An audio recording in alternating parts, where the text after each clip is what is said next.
Yo guys, what is good? Welcome back to the Uncle Sharma channel. How are you guys doing? Today it is a installment of the news videos that I do just to keep you up to date with the latest news that's going on in the world of Inter. There's always something going on in the world of Inter. Even though we're building up to the Udinese match, This is not a Udinese preview. This is just a news update because some very very important news happened yesterday and today.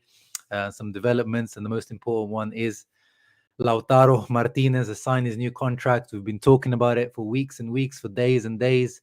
We're asking like, I thought it was almost done. What happened to the Lautaro's contract? I thought it was done. Now it's official. He came into the Inter headquarters yesterday to sign his contract. And let me just pull it up on screen so you can see his happy face signing the new contract.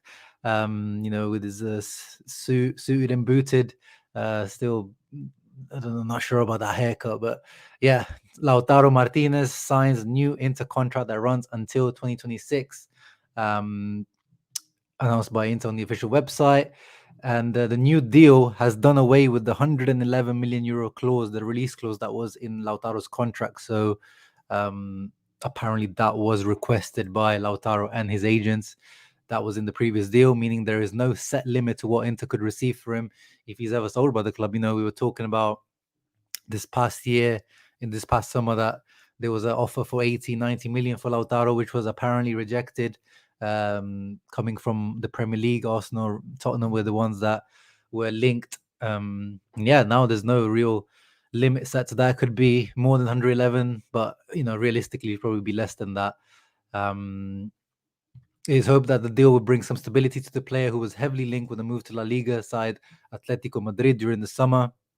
And even Beppe Marotta, he framed it as it wasn't like a contract renewal. It was more like, he said, a contract adjustment or a contract, or it was like a reward for their performance for a few of the players, the new contracts that are coming in because of what they did, winning the Scudetto with this Inter.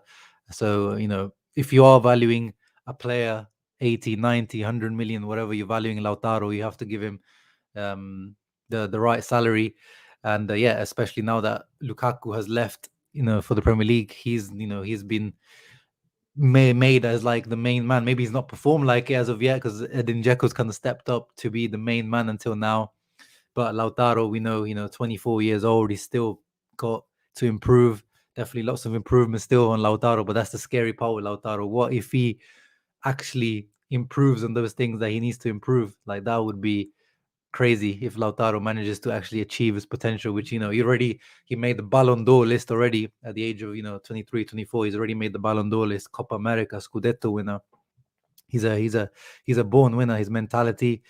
The thing is now, though, the expectations though become different. As we said, Lukaku's gone, and we're already expecting him to step up, which he has done here and there until now, but maybe not quite as much as I was expecting him to, and probably you guys expected him to.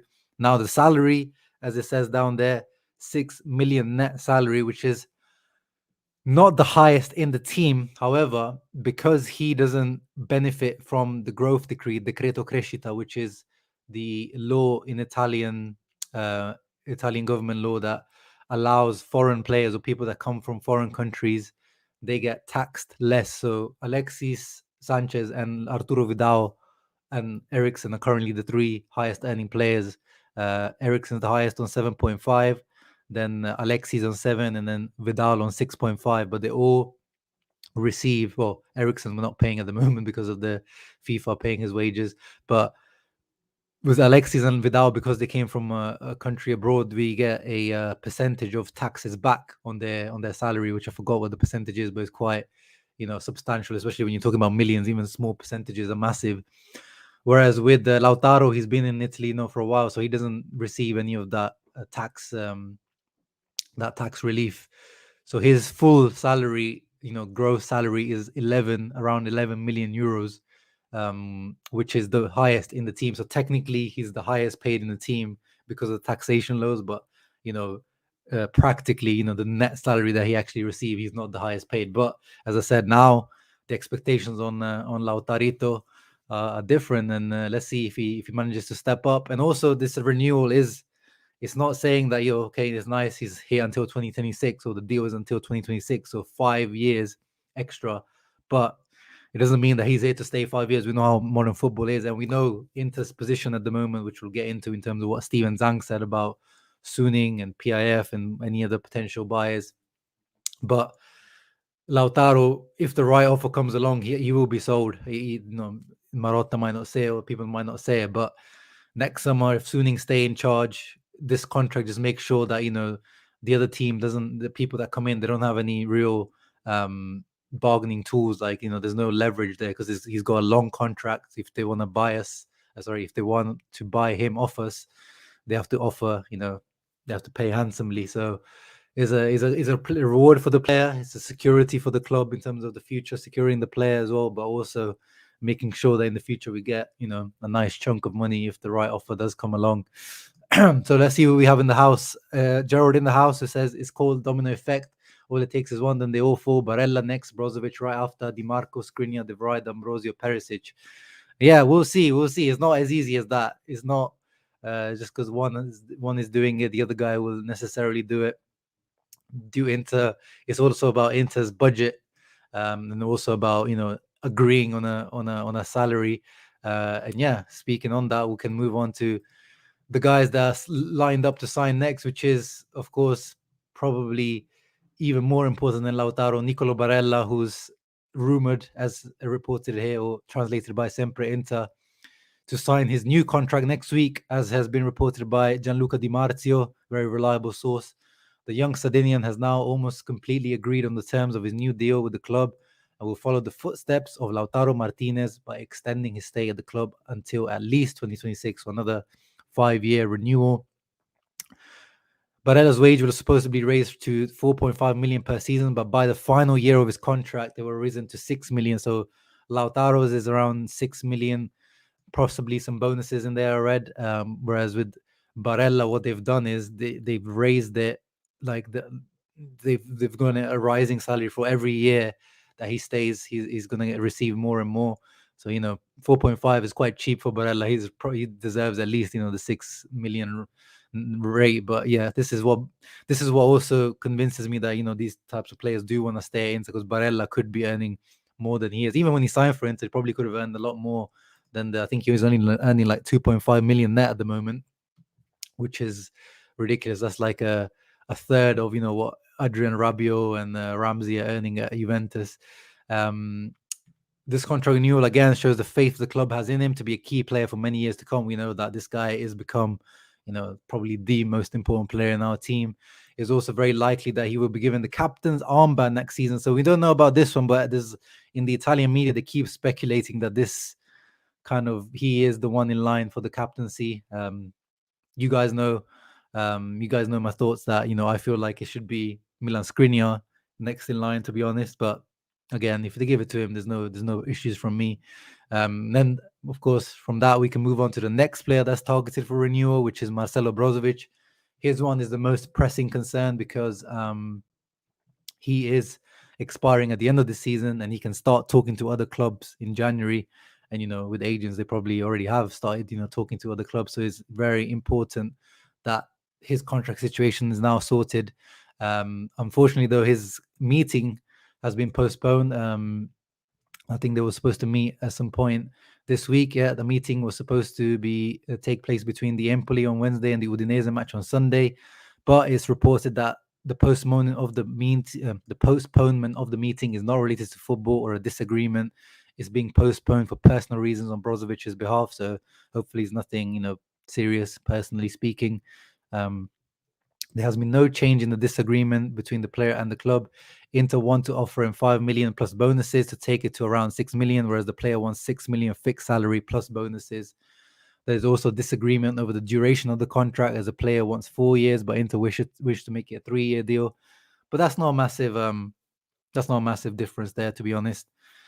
If they can meet, if Brozovic wants 6, Inter offering 5, you can meet halfway at 5.5, and yeah, just give him the 4-year deal as well. Maybe he's happy with the 3, but I'm confident in that one as well. as Gerald said. I think with Brozovic as well, we've talked about it. I think he wants to stay in Milan. He looks very settled in Milan. You know, the pictures that you see on Instagram and stuff, you know, with his kids and everything. He just looks like he's having a really good time in Milan. And, you know, he's such an important player to this team, even under Inzaghi now. It's just about whether does he want a new adventure. And that's when you can't convince a player if he's decided that, you know, maybe he wants to try out the Premier League. Maybe he wants to try out La Liga. You know, he was very close to going to La Liga once. Remember the Sevilla. He was almost on the plane to Sevilla until, you know, Spalletti cancelled the deal and turned him into a regista, and, you know, the rest is history. But yeah, so that's one to keep an eye out on in the coming days. And the next one after that is Dimarco, is rumored to be the next player to be getting a renewal. And his one is important because, you know, this guy is earning, I think, even less than 1 million, and his new deal is rumored to be around 1.5 million. A born Interista, he said he's been an Interista since the beginning. You know, he's already become a great squad player, but can he take the next level up now and become a starter? Can he, you know, take Perisic's spot? I still have my concerns about him defensively, physically, but, you know, great left foot, and yeah, he deserves a contract as well. And he's become, you know, an important player already. As we saw against the Empoli, he was, you know, one of the candidates to be man of the match. 2 goals already this season, lots of chances created with his left foot. So smart, you know, a good age as well, 23, 24 years old as well. Primavera product, something that we always want, you know, Primavera products. So yeah, hopefully Dimarco's one is done soon as well.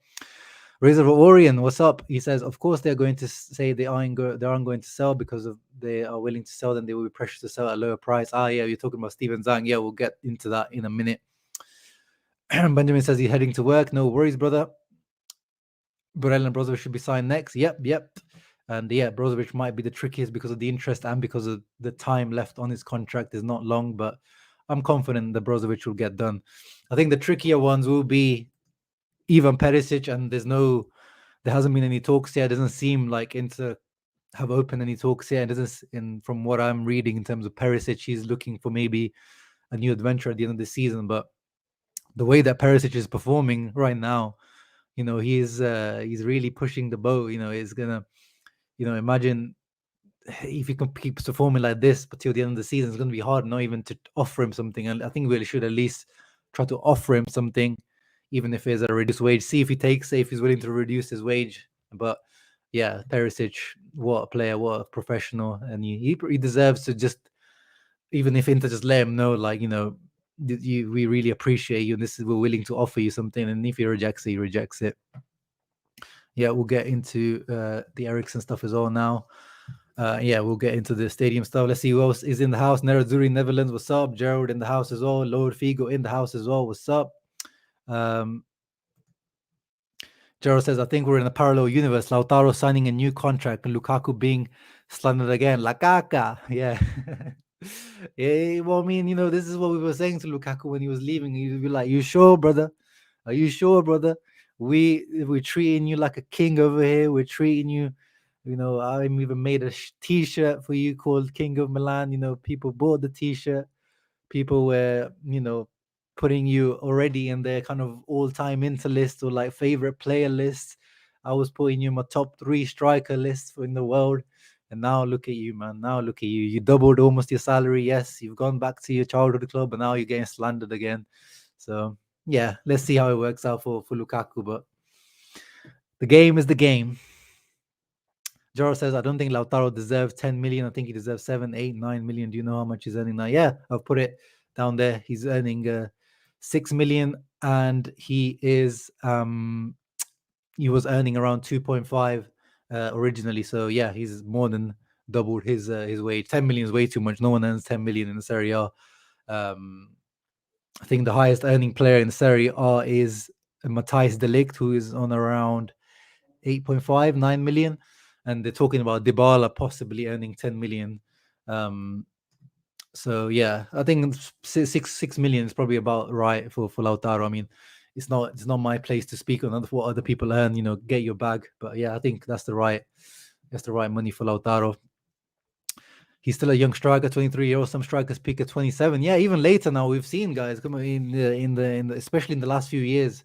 I think in general, I think we have to revise the peak years now. It's always been around 27, 28 years, what we call the peak for a footballer. But I think over the last few years, we're seeing, because of, the improvement of medicine, the sports science, recovery, therapy, yoga coming in, other types of recovery methods coming in. Players are playing much longer. We're seeing, you've seen, couple, Aubameyang in the Premier League. Okay, maybe not this year. Jamie Vardy, Quagliarella in Serie A.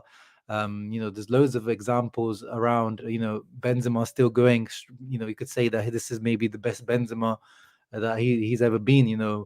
Ibrahimovic, Cavani, like all these guys are like just as good as they were, 5-6 years ago, because they take care of their bodies much better. And yeah, strikers peak later because that role just requires, learning, how to move, how to deal with different defenders, how to finish in this position.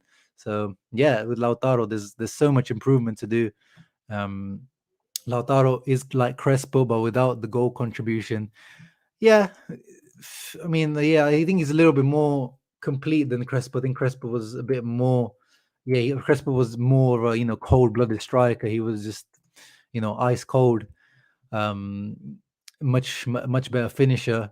But yeah, I mean, if we get, I think that a lot of things is, we can get skewed by nostalgia by a lot of players. With Crespo, if you look at his record, it's not the most. Yeah, if you look talking about goal contributions, I mean, his best ratio was, his Lazio time 54 appearances, 39 goals. That's a really good ratio. And Inter, 1 goal every 2 matches, pretty much there. But then the rest of his career, you're talking about, 1 goal every 3 matches, or yeah, even 1 goal every 4 matches towards the end. So, sometimes, in overall in his career, it's around 1 goal every 4 matches. So I think with a lot of these players, we can get skewed by nostalgia and some of the goals that they scored. But when you actually go and look at their record, it's not as good as you might think. But yeah, Crespo, I agree for sure in terms of he was much more of an ice cool in front of goal than Lautaro, who does miss more than he should. By the way, my tweet was about pressing was featured in the Inter Milan page over at Bleacher Report. Ooh, nice. I didn't know that. I don't really follow Bleacher Report, but thank you for letting me know. Saskia says Lautaro is like Crespo fused with Tevez. Yeah, that's a probably good comparison in terms of he's got that grittiness, that grinta like Tevez off the ball. He wants to eat up defenders, and he's got that little angry streak about him, which really makes him stand out. But without the goal stats, yeah, without the Potara earrings. Shara, it seems like you really like Dimarco. I really like Dimarco too. I think he can become Inter's left mid, Italy's left back. Yeah, he definitely. I think he should. He was called up by Italy in the last international break. He didn't really get much. I don't know if he was even. Did he get any minutes? I can't remember. I think he might have got just a few minutes here and there. Yeah, Dimarco gang. Yeah, I am Dimarco gang. But it's like at the start of the season, I said that I can, last year, I predicted that Perisic would be the starting left back ahead of Ashley Young. This season, at the beginning, I said that Dimarco will get ahead of Perisic. But now I'm not so sure because of the way that Perisic is performing. Because I thought maybe Perisic in the last year of his contract will be kind of up and down, but he's been just, consistent. And with Dimarco, we still have those defensive deficiencies and physicality-wise, which is nothing he can really do about. But if he improves on those little few things that Dimarco has in terms of personality as well, because obviously coming from Hellas Verona, and this is the first time he's playing at a big club, so there's a few little things with Dimarco, but he's got potential as well, and definitely, especially with Spinazzola, I wouldn't be surprised if he becomes, the left back for Italy. Yeah, Lautaro is 24 years old. Do I think Dumfries should start versus Udinese? Yeah. Yeah, I would start him against Udinese. I was surprised he didn't start against the Empoli. I thought that would have been the perfect match for him to kind of bounce back. And yeah, he probably shouldn't start against Sheriff, because those are our must win matches in the Champions League. Lukaku watching Dzeko in tears. Yeah. I mean, I think he's injured as well at the moment. But let's not exaggerate, guys. The guy isn't he like top of the Premier League right now? top of their are they top of the Champions League group or like second in the Champions League group? He's all right. I'm sure he's all right, earning a lot more money, living in London. His childhood club. I'm sure he's wiping his tears with some nice sterling pounds. So let's not exaggerate too much. If we still have a little money to work with next summer window, we should get Zapata. He still has it. Yeah, but the problem is with the Atalanta players, he's already 30, 31 years old, and they wanted 40 million for him. So yeah, he's too expensive for what he would be and what Atalanta would want. And yeah, he's advancing age. We can't spend 30, 40 million on a plus 30-year-old player. Do you think Sanchez or Dzeko should start next to Lautaro? I think I said, I guess, after the Empoli match, I think Lautaro for now should be probably, because Sanchez's form and Dzeko's form, he's probably the one that should be dropped. I would like to see a Sanchez and Dzeko from the beginning in the next match. Tommy, the Nigerian fan, I like the new rebrand of Tommy. What's up, brother?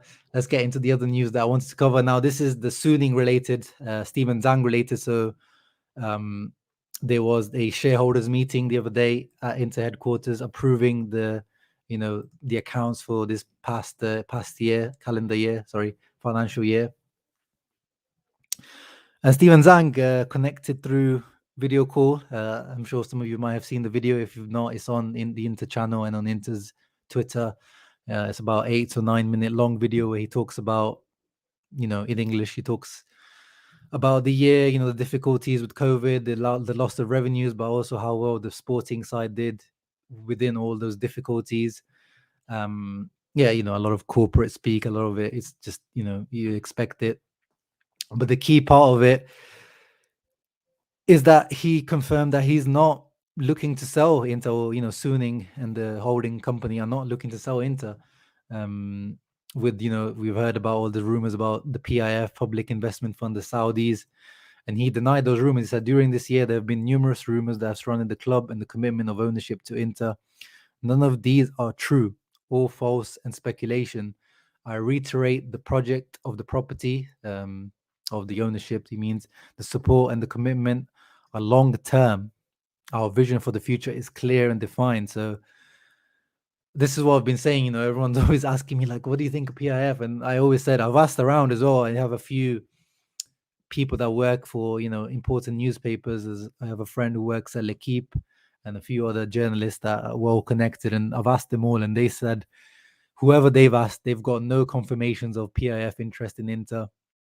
But at the same time, the fact that voices out of Saudi Arabia keep coming out, which means that there usually isn't what did I say, a fire without a smoke. So there probably is some sort of truth to it in terms of some sort of interest, but in terms of concrete talks, I don't think, it doesn't seem like that's happened. And then he also talked about the new stadium project, fundamental for the club. And yeah, he talks about how the 11 weight of the Scudetto was a great demonstration of great work in the recent years, a reward for a long-term strategy dedicated to the wonderful Nerazzurri fans. Yeah, it was good to see him speak, because this guy has not been speaking enough recently. This is one of the problems I've had with Steven Zhang in general. The Chinese style of communication is not very regular communication. Beppe Marotta is always the one that's having to speak out. But yeah, so it seems like everyone's going to have to hold their horses in terms of Suning selling. So yeah, we'll see. I don't doubt the fact that they're looking to sell if the right offer comes along, because of the issues with the debt that's amounting, the issues that they have in China to clear the debt. But for now, guys, your hashtag Suning's out, they're not working. It seems like Suning are staying, and we'll see how. For me, the confidence isn't quite there with Suning, because if they stay until this next summer, we're going to have to sell someone, because there's going to have to be a self-sustained mercato. It's going to have to be a self-sustained transfer market, where if Inter do want to buy people first, they have to sell, or they might even have to sell without once again buying, just like we did like this past year, because of the Oak Tree loan, because of the other bonds that we have to repay. So we'll have to see the situation. But for now, and we'll see how true he is. And as Reza Rovorian said at the beginning, they're not going to say that, yes, we're for sale. Come come everyone, come and buy us. We are on sale, 500 million. Come and buy us. No, they're not going to say that because that reduces the value of the club, of the brand. So they're not going to say that. But him saying it on a video call, to the world is quite strong. But speaking of the stadium project that he said is so important, there's more development. We talked about it. Was it last month or 2 months ago that there would be, there looks like there's a final decision almost ready to be made, and Beppe Sala, the mayor of Milan, who's been re-elected for the mayorship or whatever you call it, he posted on his Instagram today and his Facebook today that he set 3 conditions for the new San Siro to Inter Milan, and both clubs have agreed to them. So that's already a step forward. The details that needed to be ironed out in the meeting, so they had a meeting with both Inter and Milan, referred to the assurance that the project will remain in line with what was previously presented. And this is what his post said. This morning, I met the representatives of Inter and Milan. The first condition is the new stadium will have to substantially respect the lines and volumes contained in the feasibility study. So that's probably something to do with, the engineering of it and how it's built and the material used and all that kind of stuff. Probably has to be, eco-friendly or some sort of, environmental impact type of stuff. But now the key part is that the actual current San Siro has to stay in place until at least 2026, when San Siro will be used for the opening ceremony of the Winter Olympics. So San Siro will be there for a while, guys. So if you're planning to, you were thinking that, I need to go to San Siro quickly before they demolish it, don't worry.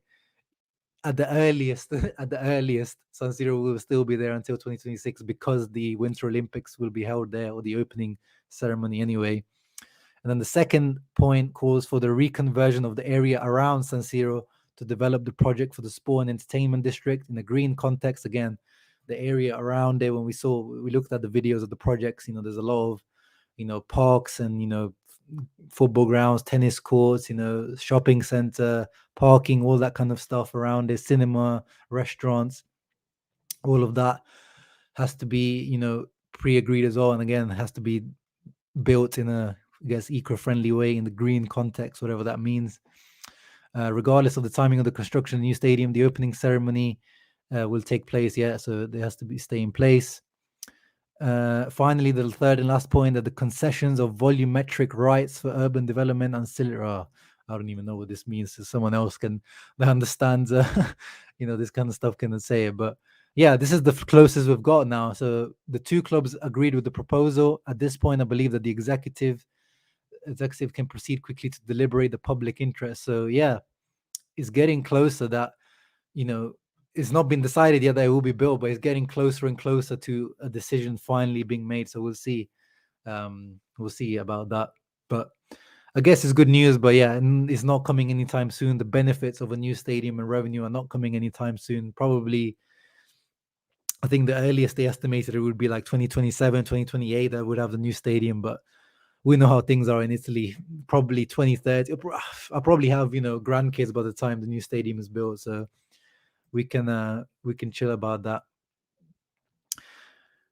Lord Figo shouts out Isabel and Smiley. Heard y'all miss me. Yeah, we miss you on Twitter, bro. Make sure you come back soon.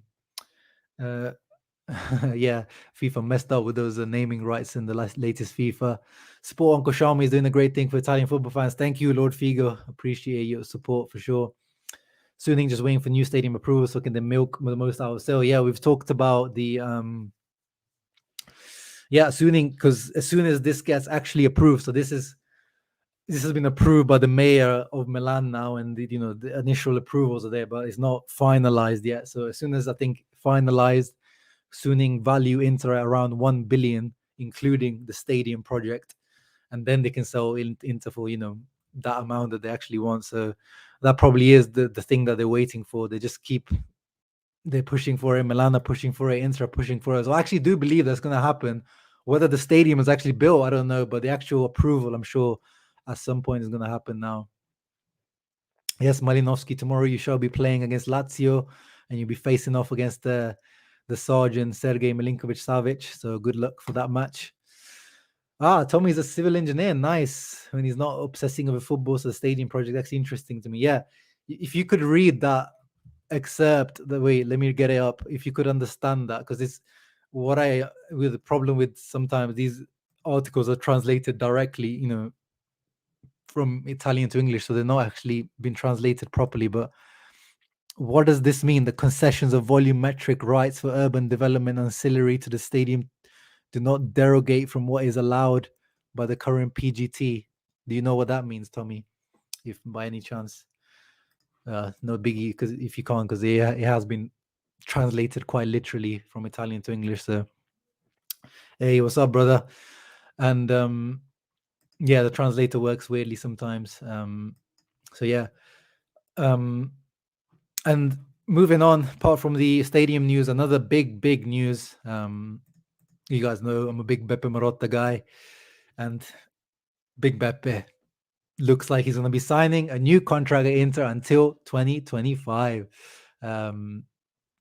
Italian journalist Fabrizio Biasin, who's a really good source when it comes to Inter, he tweeted yesterday saying that Beppe Marotta will continue his successful partnership at least 2025, with an announcement expected in the coming weeks. Beppe Marotta has impressed many fans and pundits with how he has managed to navigate the coronavirus pandemic and Inter's very difficult situation, as we know. He was directly praised by Steven Zhang during the shareholders meeting, and clearly that praise has resulted in him being offered a new contract. Yeah, so we'll see, and it looks like it's going to be pretty much done. But also at the same time, also Antonello, who's the CEO of like the financial side of things, or the commercial side of things, he's also going to be renewed. Auxilio is also going to be renewed, and the Auxilio's assistant as well, I forgot what his name is.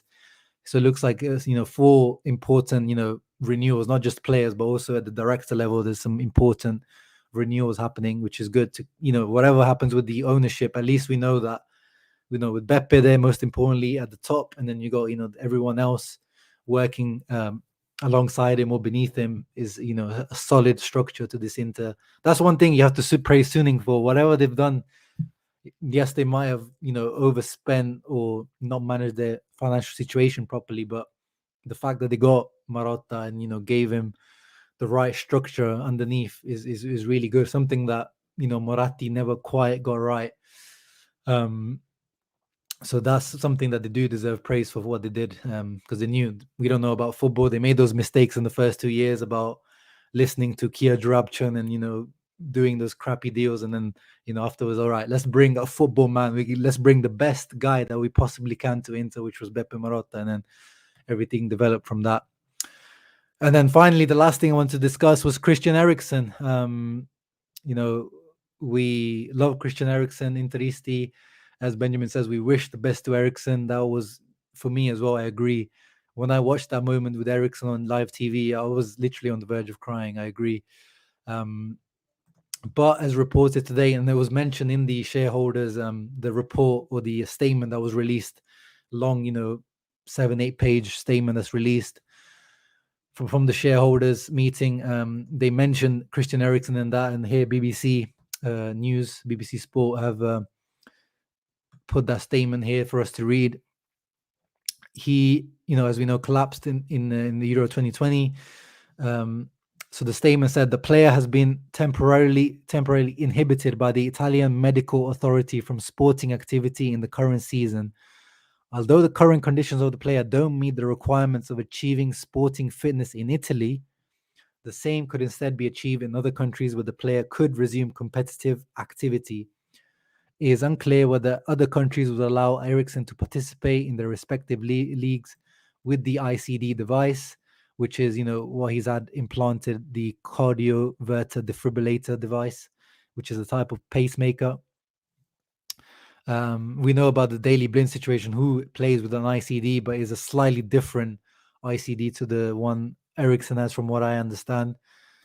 And yeah, it looks like this is the closest we've got to an official update on the Eriksen situation, because we've seen Eriksen has been living in Milan for the last months or so. We've seen pictures of Eriksen, some selfies of Eriksen, with his kids in the park in Milan, and he's been just relaxing, which he should do. And apparently he's only allowed to do very light exercise. He's not allowed to do anything vigorous. He's only allowed to do very light exercise at the moment.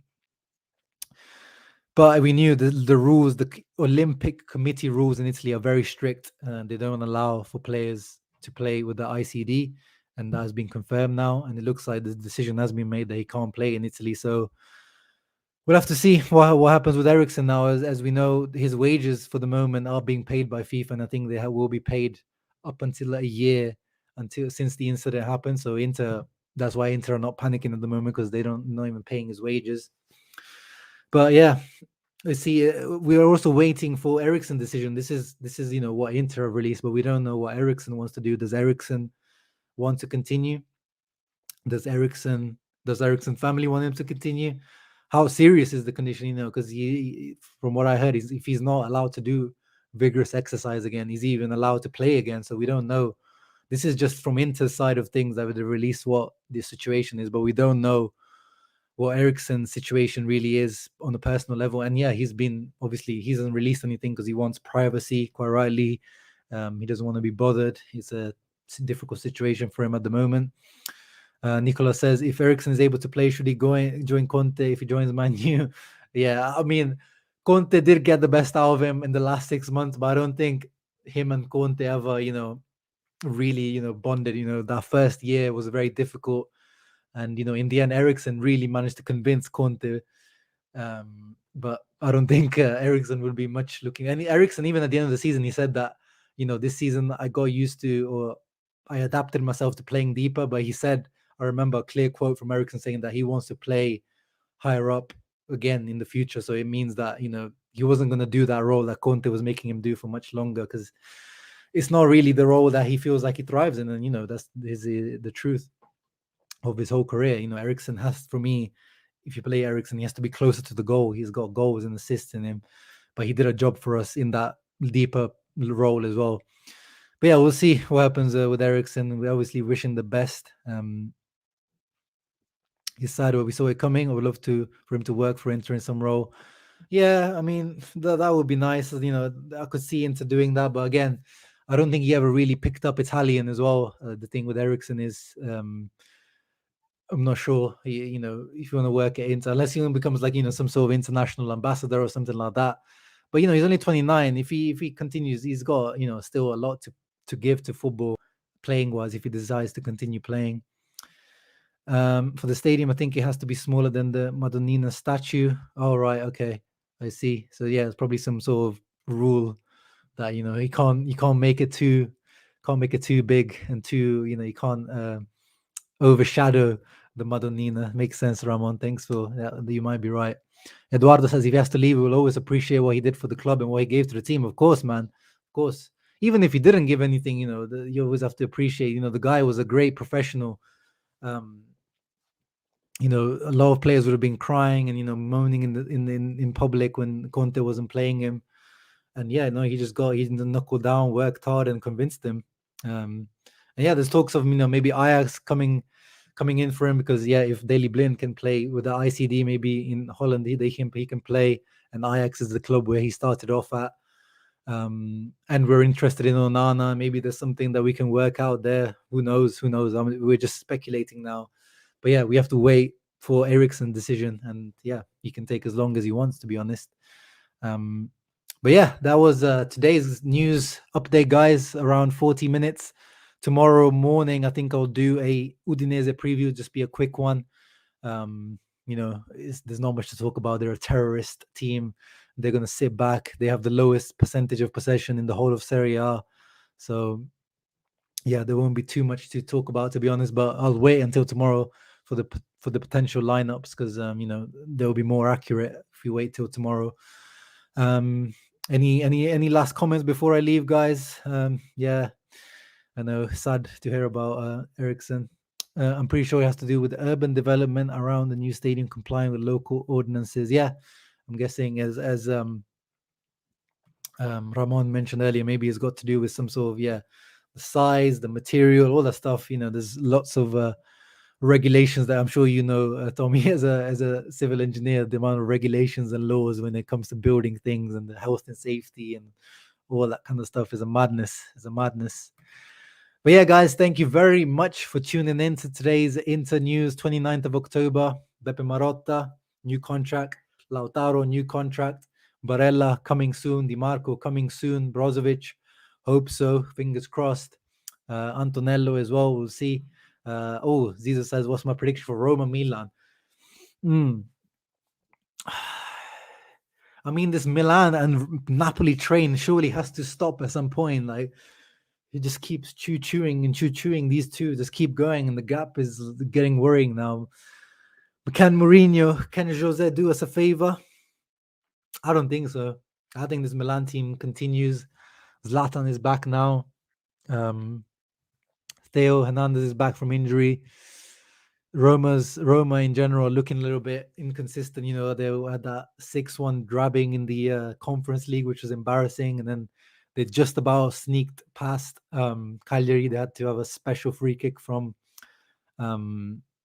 Pellegrini, so they're not looking too great.